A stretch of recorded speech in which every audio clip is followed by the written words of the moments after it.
Nah, di sini ada struktur lapisan dari kulit. Struktur lapisan kulit dibagi menjadi 3. Yang pertama yaitu ada epidermis, dermis, dan subkutan. Yang pertama yaitu lapisan epidermis yang merupakan lapisan terluar dari kulit. Lapisan dermis membentuk pembungkus, tahan air, pelindung atas permukaan tubuh. Jenis utama dari sel-sel yang membentuk epidermis adalah sel Merkel, keratinosit, dan sel Langerhans. Yang kedua yaitu ada dermis, yang merupakan lapisan kulit di bawah epidermis yang terdiri dari jaringan ikat dan berisi folikel rambut, kelenjar keringat, kelenjar sebaceus, kelenjar apokrin, pembuluh limfatik, dan pembuluh darah.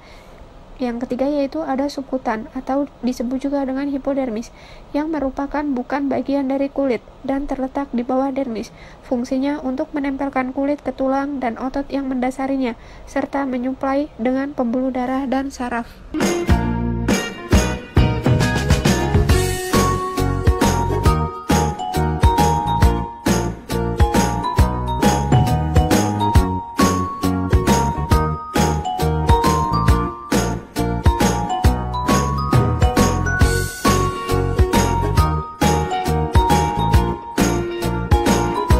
Jenis-jenis kulit. Yang pertama yaitu ada kulit normal, kulit berminyak, kulit kering, kulit sensitif. Kulit normal cenderungnya mudah dirawat. Kelenjar minyak pada kulit normal biasanya tidak bandel karena minyak yang dikeluarkan seimbang, tidak berlebihan ataupun kekurangan. Untuk kulit berminyak, banyak dialami oleh wanita di daerah tropis. Penyebab kulit berminyak sendiri yaitu karena kelenjar minyak sangat produktif sehingga tidak mampu mengontrol jumlah minyak yang harus dikeluarkan. Untuk kulit kering, memiliki kadar minyak atau sebum yang dan untuk kulit sensitif biasanya lebih tipis dari jenis kulit lain sehingga sangat peka terhadap hal-hal yang bisa menimbulkan alergi atau alergen. Permasalahan pada kulit.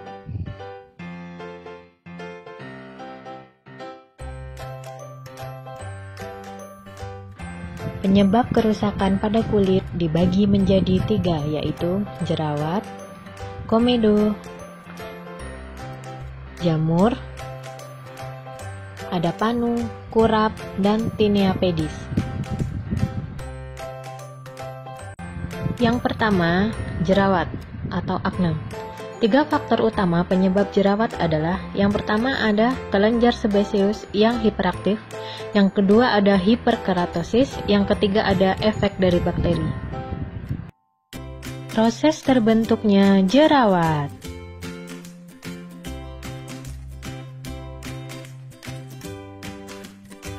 Mulai terbentuk sumbatan jerawat, sel kulit mati terjebak dalam minyak yang keluar di permukaan kulit sehingga menyumbat pori-pori. Sel kulit mati dan kotoran yang terjebak minyak akan menjadi media perkembangan bakteri sehingga terjadi infeksi yang menghasilkan jaringan radang dan terbentuk benjolan yang berisi nanah yang disebut jerawat. Yang kedua ada komedo. Apa yang terpikir oleh Anda tentang komedo? Apakah alat seperti ini untuk menghilangkannya? Komedo merupakan sumbatan lemak yang asalnya dari produksi lemak di tubuh kita. Komedo sebagai bentuk permulaan jerawat berupa gumpalan, massa atau sebum yang tersumbat di dalam saluran susunan pilosebaceus. Macam-macam komedo. 1.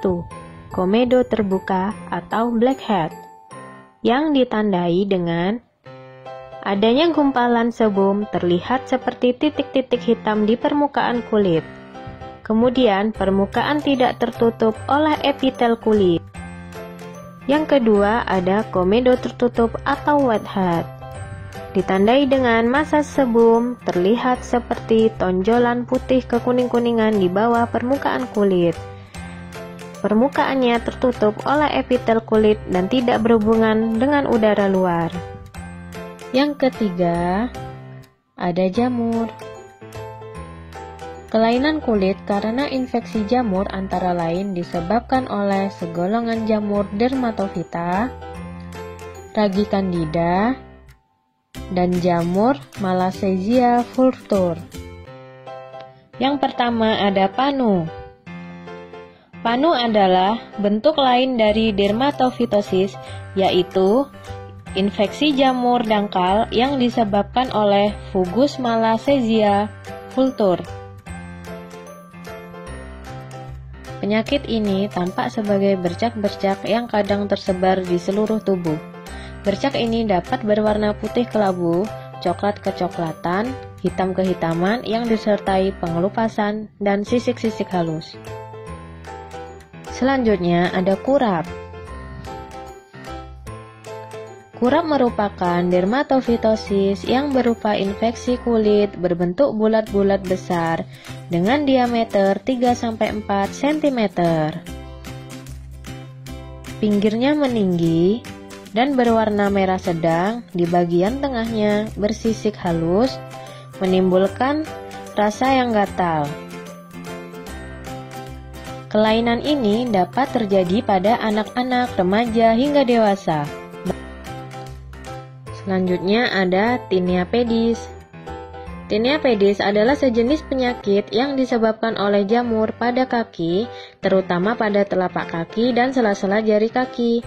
Tinea pedis banyak dijumpai pada laki-laki dibanding wanita. Gambaran klinis yang terlihat berbeda-beda.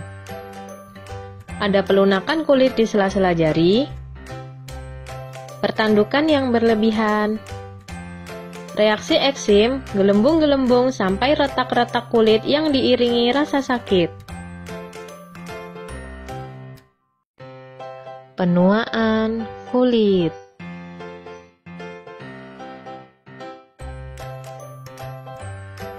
Tanda penuaan kulit. Pertama, keriput kulit, kerutan kelonggaran kelopak mata, bintik-bintik pigmen, kulit kekuningan, dan penipisan rambut kepala.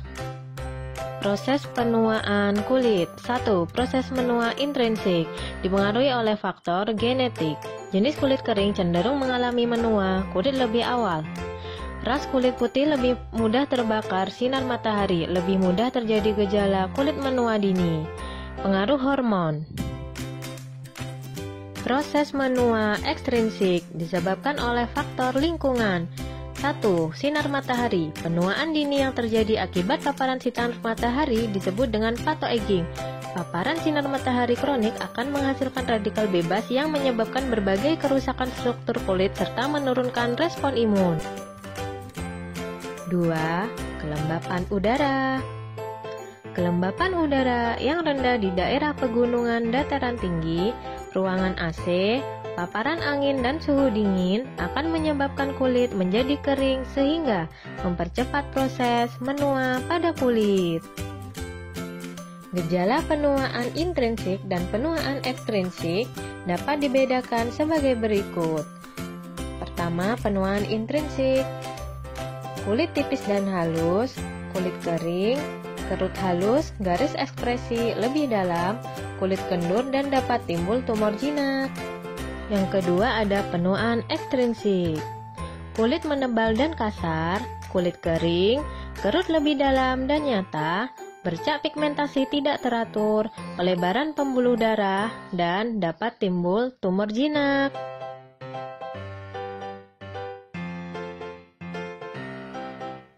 Pigmentasi kulit.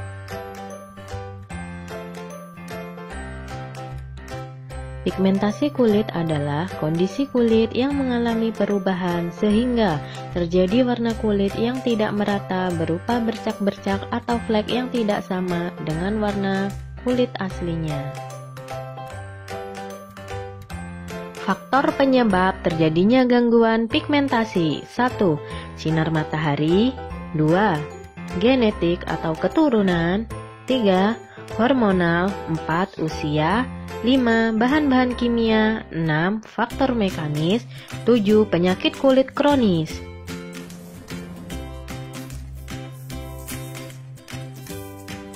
Bagaimanakah terjadinya tumpuk hitam? Mula-mula, sel-sel yang dinamakan sebagai melanocyte akan dirangsang oleh hormon ataupun matahari ataupun bahan kimia. Melanocyte akan menukarkan sel-sel yang cerah menjadi gelap. Cuba lihat, semakin lama, semakin banyak sel-sel gelap terkumpul dalam melanosit. Ada yang berwarna perang dan ada yang berwarna lebih gelap. Apabila dia penuh, sel-sel ini akan mengeluarkan bahan-bahan gelap ke atas permukaan kulit. Jenis-jenis kulit wajah berpigmentasi. A.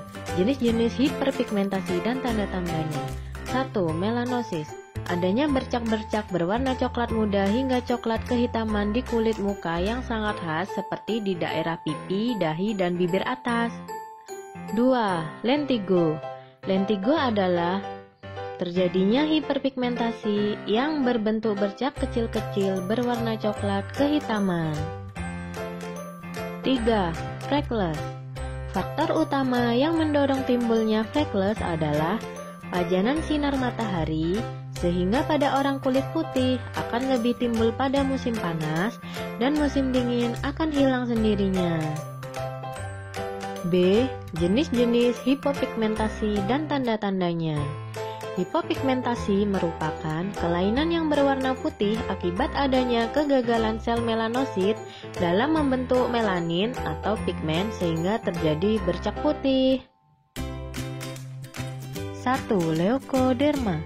Leukoderma terjadi pada daerah setempat yang melanositnya rusak karena adanya faktor yang merusak melanosit tersebut seperti adanya luka bakar pada kulit sehingga terjadi jaringan parut, pemakaian deterjen yang mengandung fenol. 2. Albino. Terjadinya hipopigmentasi di seluruh tubuh seperti kulit, rambut, mata, di mana kulit menjadi putih kemerahan. 3. Vitiligo. Vitiligo adalah gangguan pigmentasi pada kulit yang ditandai dengan terjadinya bercak-bercak putih karena kehilangan melanin. Kelainan ini terjadi secara turun-temurun. Kosmetik untuk mengatasi permasalahan pada kulit. Kosmetik untuk mengatasi jerawat. Yang pertama yaitu ada inhibitor sekresi sebum dan yang kedua ada agen antibakteri. Yang pertama yaitu ada inhibitor sekresi sebum. Bentuk utama hormon seks perempuan yaitu hormon estrogen yang digunakan dalam kosmetik adalah estradiol. Selain itu, vitamin B6 juga digunakan karena tindakannya sebagai anti-seborrheic. Yang kedua yaitu ada agen antibakteri. Propionibacterium acnes merupakan faktor penyebab penting dalam jerawat, dan penurunan populasi bakteri diyakini terkait dengan pemulihan dari jerawat. Agen utamanya adalah benzalkonium klorida, benzetonium klorida, halokarbon, 2,4,4 trichloro-2-hidroksiphenol, dan lain-lain. Yang kedua yaitu penanganan komedo. Ada dua jenis untuk penanganan komedo.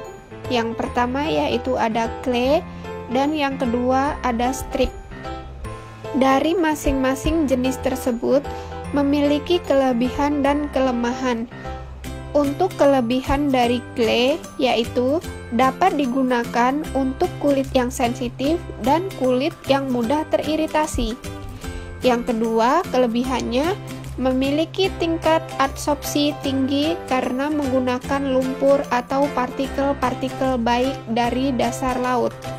Untuk kelemahannya sendiri yaitu harus membersihkannya dengan air sehingga tidak dapat digunakan saat berada di luar. Kemudian, kelemahan selanjutnya yaitu waktu pemakaiannya tidak fleksibel dan dapat mengotori di sekitar. Untuk strip, kelebihannya yaitu tidak perlu dibilas dengan air. Kemudian dapat digunakan kapan saja dan di mana saja tanpa mengotori barang-barang di sekitar. Untuk kelemahannya, menempel langsung di kulit dan sering terasa sakit pada saat dicabut. Kemudian harus membersihkan sisa perekat dengan cara digosok. Cara mengatasi komedo. Jika komedo disebabkan adanya penyumbatan pori akibat sebum, kotoran sisa make up, atau sel kulit mati, maka produk pembersih wajah yang digunakan yaitu yang mengandung enzim dan clay. Karena penyebab komedo seperti ini memiliki karakteristik akan mengeras setelah teroksidasi dan menggelap sehingga kulit dibersihkan dengan sabun wajah biasa. Nah, enzim di sini memiliki fungsi untuk menguraikan protein dan lipid. Sekitar 70% penyumbatan pada pori merupakan keratin yang terbentuk dari protein. Oleh karena itu, jika menggunakan sabun wajah yang diperkaya dengan enzim, penyumbatan keratin dapat diurai dengan kekuatan enzim, sehingga akan lebih mudah luruh dari pori-pori. Umumnya, enzim yang terdapat pada sabun wajah adalah enzim papain, bromelain, dan protease. Selain itu, berbagai unsur lainnya seperti lumpur atau clay, asam salisilat, arang atau charcoal, asam glikolat, dan asam laktat juga dapat meluruhkan sel kulit mati secara efektif. Cara yang kedua yaitu, jika komedo muncul akibat pori-pori yang kendur atau terbuka, sebaiknya memilih sabun wajah yang dapat mengatasi penyebab kulit kendur. Kulit kering bisa menyebabkan terbukanya pori-pori wajah. Sementara, pori-pori yang mengendur biasanya disebabkan oleh penuaan pada kulit atau banyak yang dipicu oleh kondisi kulit yang kering. Cara mengatasi masalah komedo seperti ini dengan mendahulukan perawatan untuk melembabkan kulit agar terhindar dari kondisi kering dengan memilih sabun pencuci wajah yang memiliki bahan pelembab seperti aloe vera, royal jelly, hyaluronic acid, squalane, ceramide, glycerin. Cara yang ketiga yaitu, jika komedo yang ada di wajah akibat dari paparan sinar ultraviolet, produk yang tepat untuk mengatasinya adalah yang mengandung bahan antioksidan, seperti vitamin C dan vitamin E.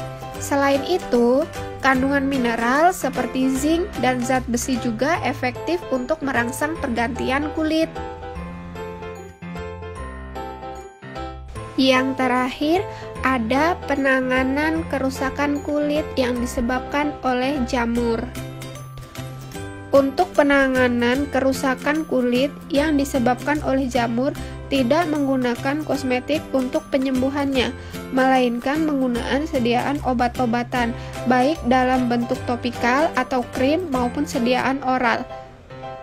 Untuk panu, penanganannya dengan menggunakan selenium sulfida, ketoconazole, atau pyrithione zinc yang digunakan sebagai obat luar.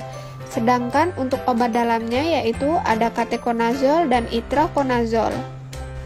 Untuk kurap, penanganannya yaitu dengan menggunakan ketoconazole, clotrimazole, dan micronazole yang dalam bentuk sediaan krim. Yang terakhir yaitu tinea pedis atau kutu air, yaitu penanganannya dengan menggunakan miconazole, clotrimazole, dan tea tree oil.